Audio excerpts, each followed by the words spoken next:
Imaginez un instant, vous êtes en pleine tempête, les vagues frappent de tous côtés et vous cherchez une ancre solide. Vous savez de quoi je parle, n'est-ce pas? Ces moments où tout semble s'écrouler. Mais avez-vous déjà trouvé refuge dans une prière tirée directement des Écritures? Vous vous demandez peut-être comment une simple prière pourrait transformer votre réalité. Eh bien, tenez-vous bien, car aujourd'hui, nous allons plonger dans un trésor caché du psaume 9. Et si je vous disais qu'il y a une puissance insoupçonnée dans ces mots anciens? Qu'est-ce que cela changerait pour vous, ici et maintenant? Vous êtes sur le point de le découvrir.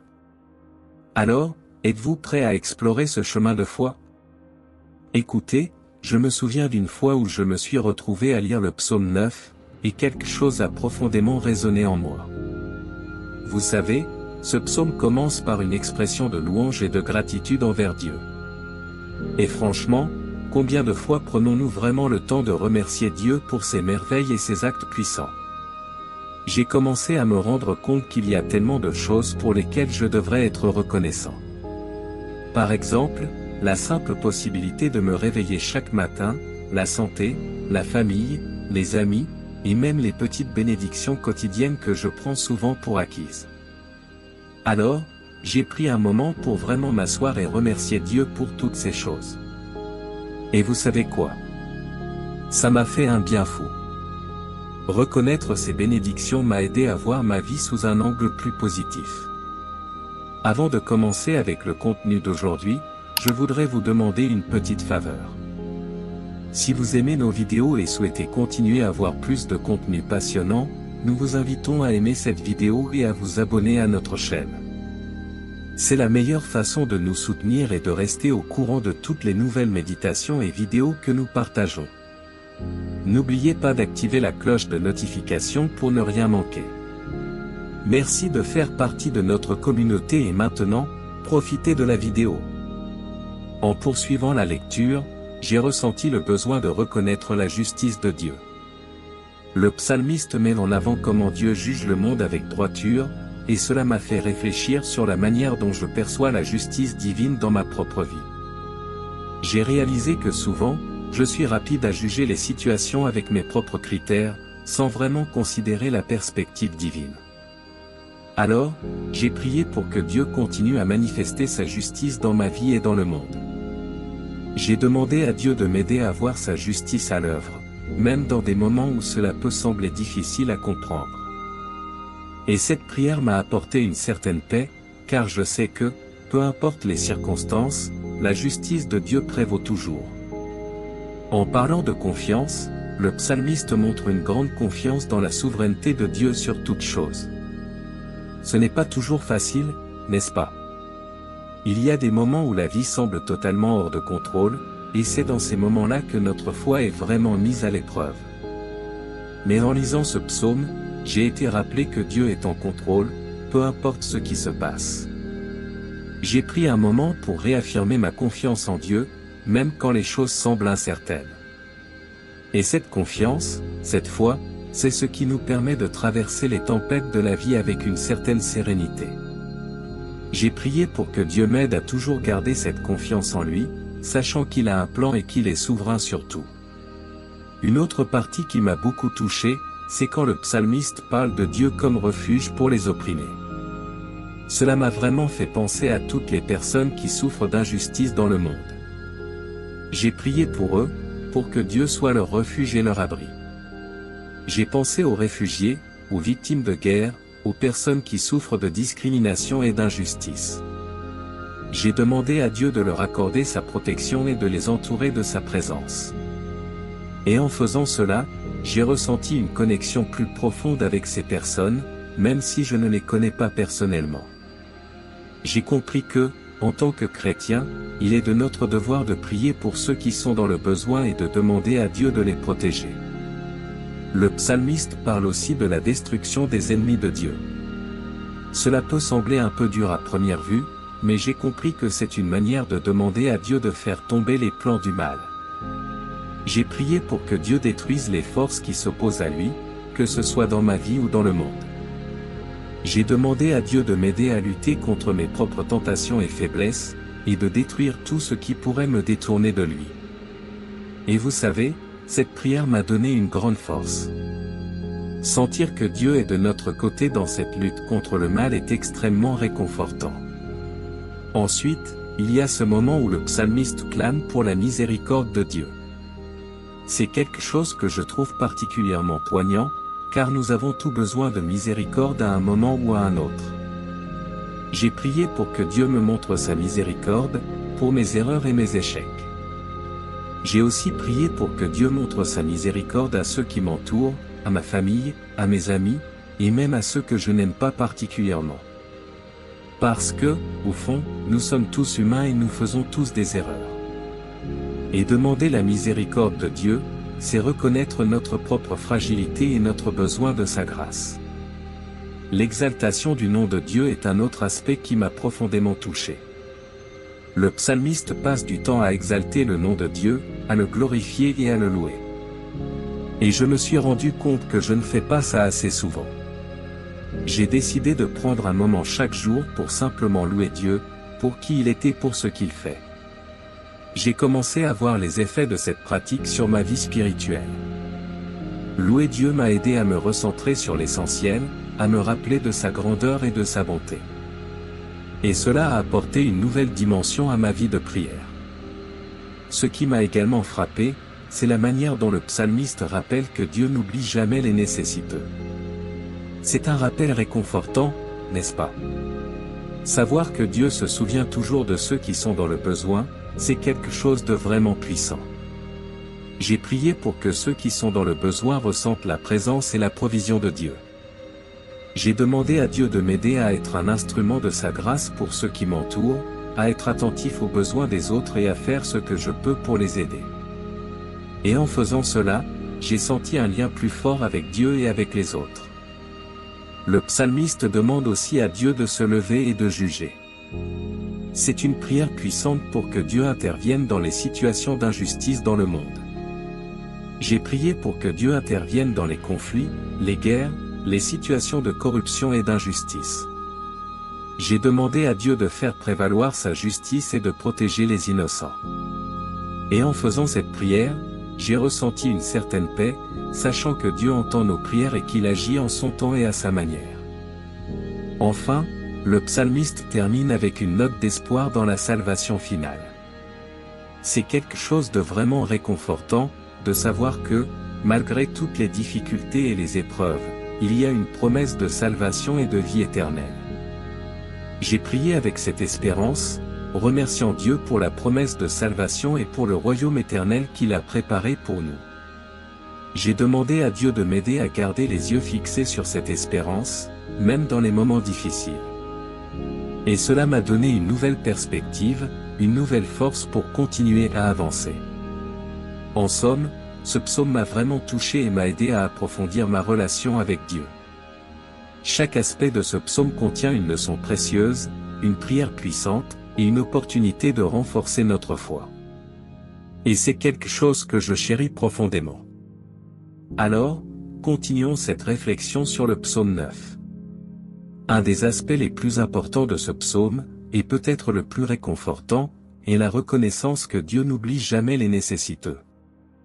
Vous savez, dans notre monde actuel, il est facile de se sentir oublié ou négligé, surtout quand on traverse des moments difficiles. Mais ce passage du psaume nous rappelle que Dieu a toujours un œil sur ceux qui sont dans le besoin. Cela m'a poussé à une prière sincère, demandant à Dieu de faire ressentir sa présence et sa provision à ceux qui souffrent. J'ai pensé à toutes ces personnes qui luttent pour joindre les deux bouts, qui traversent des épreuves financières, des problèmes de santé, ou qui sont simplement accablés par les soucis de la vie quotidienne. J'ai prié pour que Dieu leur accorde la force et le réconfort dont elles ont besoin. J'ai aussi demandé à Dieu de m'aider à être plus attentif aux besoins des autres, de me donner un cœur compatissant et généreux pour les soutenir de toutes les manières possibles. Cette prière m'a vraiment ouvert les yeux sur l'importance de la solidarité et de l'entraide dans notre communauté. Un autre point qui m'a vraiment marqué est la pétition pour que Dieu se lève et juge. C'est une demande puissante que le psalmiste fait, et cela m'a fait réfléchir sur les nombreuses situations d'injustice qui existent dans notre monde. J'ai prié pour que Dieu intervienne dans les conflits, les guerres, les situations de corruption et d'oppression. J'ai demandé à Dieu de faire prévaloir sa justice et de protéger les innocents. Cette prière m'a apporté une certaine paix, sachant que Dieu entend nos prières et qu'il agit en son temps et à sa manière. En parlant de justice, je me souviens d'un incident particulier qui m'a profondément troublé. Un de mes amis très proches s'est retrouvé victime d'une grave injustice au travail. Il avait été accusé à tort de quelque chose qu'il n'avait pas fait, et cela avait sérieusement affecté sa carrière et sa réputation. En réfléchissant à ce psaume et en priant pour la justice de Dieu, j'ai trouvé un réconfort en sachant que Dieu voit tout et qu'il juge avec droiture. J'ai prié pour que Dieu intervienne dans la situation de mon ami, pour qu'il rétablisse la vérité et rende justice. Et vous savez quoi? Au fil du temps, la vérité a fini par éclater, et mon ami a été réhabilité. Cela m'a vraiment renforcé dans ma foi en la justice divine. Maintenant, parlons de cette espérance dans la salvation finale mentionnée à la fin du psaume. C'est quelque chose de vraiment réconfortant de savoir que, malgré toutes les difficultés et les épreuves que nous pouvons traverser, il y a une promesse de salvation et de vie éternelle. Cette perspective change complètement la manière dont nous voyons nos problèmes actuels. J'ai prié avec cette espérance, remerciant Dieu pour la promesse de salvation et pour le royaume éternel qu'il a préparé pour nous. Je me souviens d'une période particulièrement sombre de ma vie où je traversais une grave dépression. Les jours semblaient interminables, et je ne voyais pas de lumière au bout du tunnel. Mais en me rappelant cette promesse de salvation et en priant avec cette espérance, j'ai trouvé une nouvelle force pour continuer à avancer. J'ai demandé à Dieu de m'aider à garder les yeux fixés sur cette espérance, même dans les moments difficiles. Et cela m'a donné une nouvelle perspective, une nouvelle force pour continuer à avancer. C'est incroyable comme une prière sincère et une réflexion profonde sur les Écritures peuvent apporter un tel réconfort et une telle clarté dans nos vies. En méditant sur ce psaume, j'ai également réalisé l'importance de l'exaltation du nom de Dieu. Le psalmiste passe du temps à exalter le nom de Dieu, à le glorifier et à le louer. Et je me suis rendu compte que je ne fais pas ça assez souvent. J'ai décidé de prendre un moment chaque jour pour simplement louer Dieu, pour qui il était pour ce qu'il fait. J'ai commencé à voir les effets de cette pratique sur ma vie spirituelle. Louer Dieu m'a aidé à me recentrer sur l'essentiel, à me rappeler de sa grandeur et de sa bonté. Et cela a apporté une nouvelle dimension à ma vie de prière. Par exemple, chaque matin, avant de commencer ma journée, je prends quelques minutes pour louer Dieu. Je remercie Dieu pour un nouveau jour, pour les opportunités qui se présentent, et pour la force qu'il me donne pour affronter chaque défi. Cette simple pratique a transformé ma manière de voir chaque jour, et m'a aidé à commencer chaque journée avec une attitude de gratitude et de louange. Enfin, je ne peux pas terminer sans mentionner l'importance de clamer pour la miséricorde de Dieu. Le psalmiste clame pour la miséricorde de Dieu, et c'est quelque chose que je trouve particulièrement poignant. Nous avons tous besoin de miséricorde à un moment ou à un autre. J'ai prié pour que Dieu me montre sa miséricorde, pour mes erreurs et mes échecs. J'ai aussi prié pour que Dieu montre sa miséricorde à ceux qui m'entourent, à ma famille, à mes amis, et même à ceux que je n'aime pas particulièrement. Parce que, au fond, nous sommes tous humains et nous faisons tous des erreurs. Demander la miséricorde de Dieu, c'est reconnaître notre propre fragilité et notre besoin de sa grâce. Une fois, j'ai eu une dispute assez sérieuse avec un collègue de travail. Les choses avaient été dites dans la colère et je me sentais vraiment mal à l'aise. En réfléchissant à ce psaume, j'ai décidé de prier pour la miséricorde de Dieu pour moi-même et pour mon collègue. J'ai demandé à Dieu de nous aider à surmonter nos différends et à trouver une réconciliation. Et, à ma grande surprise, les choses ont commencé à s'améliorer. Nous avons pu avoir une conversation honnête et ouverte, et finalement, nous avons pu résoudre nos différends. Cela m'a vraiment montré le pouvoir de la prière et de la miséricorde divine. En somme, ce psaume m'a vraiment touché et m'a aidé à approfondir ma relation avec Dieu. Chaque aspect de ce psaume contient une leçon précieuse, une prière puissante, et une opportunité de renforcer notre foi. Et c'est quelque chose que je chéris profondément. Que ce soit en remerciant Dieu pour ses merveilles, en reconnaissant sa justice, en réaffirmant notre confiance en sa souveraineté, ou en priant pour les opprimés, ce psaume nous offre une richesse de réflexion et de prière qui peuvent vraiment transformer notre vie spirituelle. Et vous, avez-vous déjà pris le temps de méditer sur le psaume 9?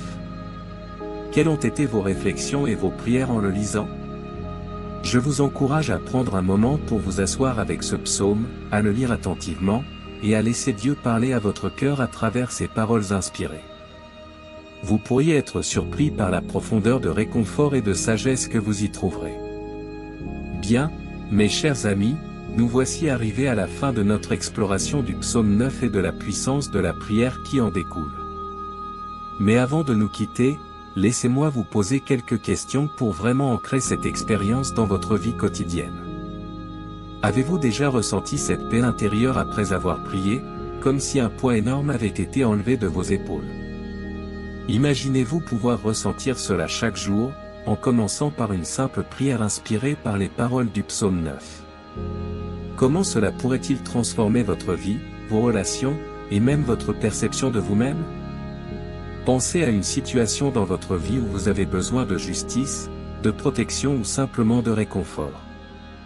Imaginez-vous en train de prier avec les mots puissants du psaume 9, et ressentez cette connexion profonde avec le divin, cette force qui vous guide et vous soutient.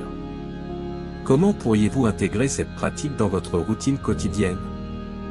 Et si vous preniez un moment, juste après cette vidéo, pour réciter ce psaume, pour vraiment écouter chaque mot, chaque promesse de Dieu, et permettre à cette prière de résonner dans votre cœur? Quelle transformation pourriez-vous voir dans votre vie spirituelle, mentale et émotionnelle? Partagez avec moi dans les commentaires vos expériences, vos questions et même vos doutes. Ensemble, nous pouvons créer une communauté de foi et de soutien, un chemin vers une vie plus riche et plus épanouissante. Maintenant, prenez une inspiration profonde, sentez cette paix qui commence à vous envahir, et préparez-vous à embrasser la puissance de la prière dans votre vie quotidienne.